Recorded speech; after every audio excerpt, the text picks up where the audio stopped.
ఈ పశ్చిమ గోదావరి జిల్లాలో మరి అన్ని జిల్లాలో కూడా వేప చెట్లు అంతరించిపోతున్నాయంట. అది చూడండి, ఆ వేప చెట్టు ఎలా మాడిపోయిందో, శుభ్రంగా చచ్చిపోయింది.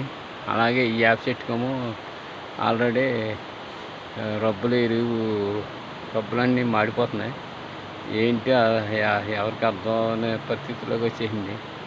ఈ వేప చెట్టు మనిషికి ఎంత ఆరోగ్యాన్ని ఇస్తుందో అనేది పూర్వీకుల కానించి కొన్ని వేల సంవత్సరాల కానించి కూడా వేప చెట్టుని మనం అంతా కూడా గౌరవంతో ప్రపంచ దేశాలు కూడా వేప చెట్టు అంటే దాని ఆరోగ్యం కోసం చెప్తూ ఉంటారు.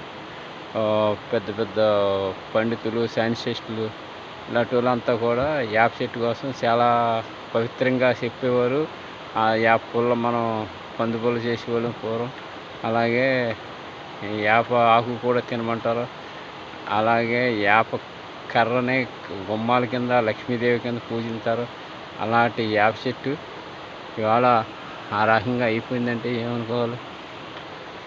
ఏదో మొత్తం మీద ప్రపంచ విపత్తు వస్తుందా అని జనాల్లో మంచి డౌటు పుట్టుకొస్తుంది.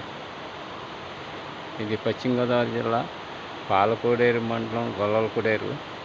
ఈ గొల్లలకోడేరులో ఈ రకంగా పొలాల మీద వేప చెట్లు అన్నీ కూడా ఇలా మాడిపోయి చనిపోయినాయి.